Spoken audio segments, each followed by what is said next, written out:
Welcome back to the Random Evil series. In these videos, I'm reading chapters from my book, Random Evil, Not Everything Happens for a Reason, where we explore suffering, meaning, and the pressure many people feel to explain painful experiences too quickly. Today's chapter is Chapter 5. Evil is not attracted. Let's begin. There is a particular cruelty that hides inside certain belief systems. It rarely announces itself as blame. It sounds more like encouragement. You attract what you are. Your vibration determines your experience. Like attracts like. The logic appears empowering. If you create your reality, then you can improve it. But beneath that promise sits a shadow. If good experiences are attracted, then harm must be as well. And when harm occurs, the question quietly shifts from, what happened? To, what did you do? That shift can be devastating. The human need to believe harm is deserved. Long before modern manifestation culture, psychologists observed something unsettling about human perception. In the 1960s, social psychologist Melvin Lerner conducted experiments that led to what is now called the just world hypothesis. Participants who watched someone receive random electric shocks often began to assume the person must have done something to deserve it, even when told the shocks were arbitrary. The mind prefers fairness. If the world is just, then outcomes make sense. If outcomes make sense, then safety feels possible. But when harm appears random, anxiety rises. To reduce that anxiety, we unconsciously search for fault. If they caused it, I can avoid it. If they attracted it, I can prevent it. This bias is not cruelty at its core. It is fear. But fear can still wound. Vulnerability is not invitation. Predators do not seek resonance, they seek access. Abusive people do not scan for vibrational purity, they scan for opportunity.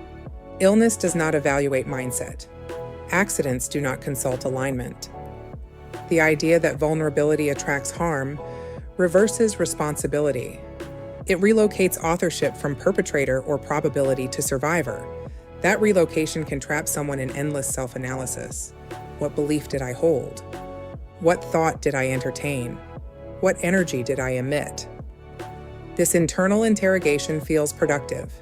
It feels responsible. It feels mature, but it often deepens shame. Relief begins when that interrogation stops.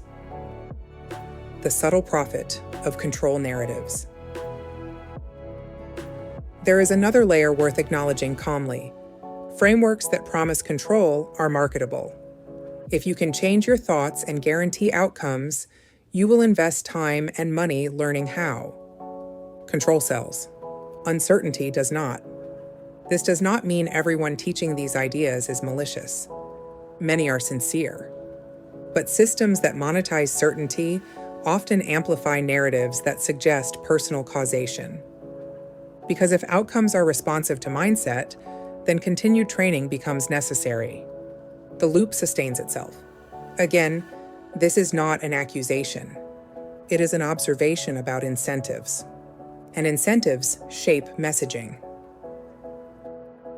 The cruelty of why them. When someone experiences harm, the quiet question often surfaces, why them? The mind is searching for pattern.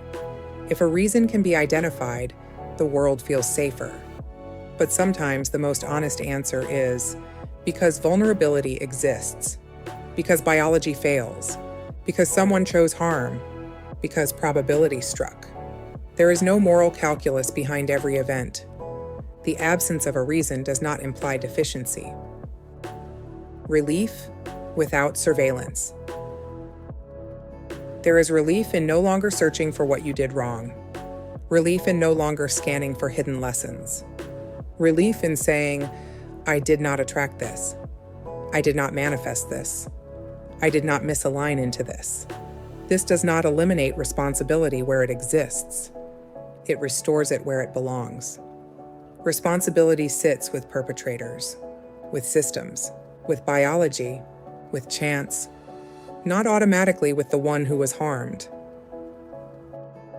Accountability without cosmic blame. Distinguishing between chaos and choice is important. If harm was deliberate, accountability belongs to the person who acted.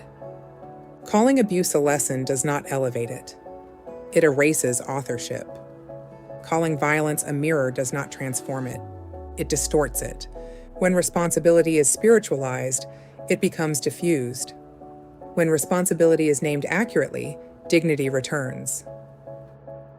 In closing, evil is not attracted. It is enacted, or it is random, or it is enabled. You are not a magnet for harm because you once believed something imperfect.